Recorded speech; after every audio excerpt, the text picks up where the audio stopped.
Hello, my ladies. I haven't seen you in a while. We're looking forward to connecting with you guys again after the first of the year. The Revive Women's Conference will be up and going again. I believe we're starting out in February of this year, and looking forward to what God has in store for us this year. But at this time, I just want to drop a little nugget into your life to give you a little encouragement right now. As God has given it to me, I just want to pass it on.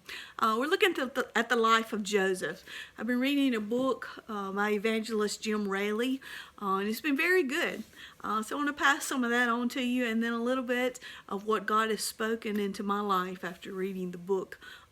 Also, Genesis 37:24 says, they took Joseph and they cast him into a pit, and the pit was empty and there was no water into the pit.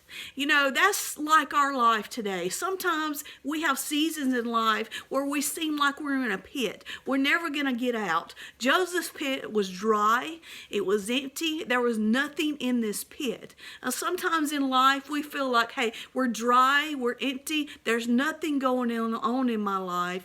This is a horrible time, a horrible season in life. God, I'm all alone. God, I am in a pit. But if you look at the life of Joseph, as he was in this pit, he didn't put out pictures in the pit. He didn't make a fire in the pit. He knew that God had spoken into his life. He had already breathed into his life. Joseph began to dream before he was in this pit. Joseph had palace dreams, but he found himself in a pit. Joseph was sent out to do an act of kindness for his father, and he found himself in a pit. Joseph was sent out there, but he found himself here. Many times in life we find ourselves, hey, we set out for this goal, but we wound up here. God, this is not what I intended, but God, I have wound up here. And God, I have found myself in a pit where I, like Joseph, it's dry and it's empty, it's lonely. There's nothing going on in this pit. But sometimes we're in a pit because there's things that God has molded and knitted inside of you that you don't even know that's there. You don't even know it exists. And sometimes that's the only way God can get your attention. When you're in this pit, you realize who you are as a person. When you're in this pit, God begins to reveal himself to you. You begin to know God as you have never known him before. You begin to see a side of God you did not even know exists. You begin to see something inside of you begin to rise up that you did not even know it was there. So even I, nor you, or our loved ones, they are not exist for the pit, for there is power in the pit. What God began to reveal to me was the next verse. Verse 25 says this, his brothers sat down, while Joseph was in the pit now, his brothers sat down to eat. They began to look up, and the caravan was coming. God wants me to tell you today that the caravan is coming. You may be in a pit. You may be in a very lonely season. You may be in a very lengthy season. But wherever you are in your life right now, the caravan is coming.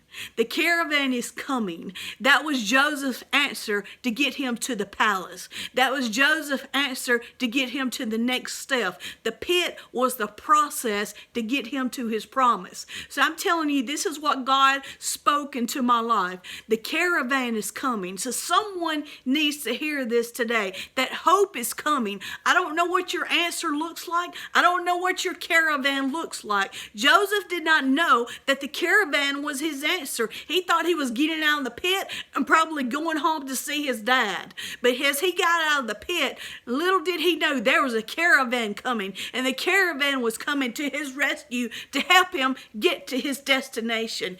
The pit he was destined for, but the destination was the palace. We have a process that we must go through. We have a process where God is speaking into your life. We have a process, which is a pit, sometimes that we go through for God to manifest himself through your life.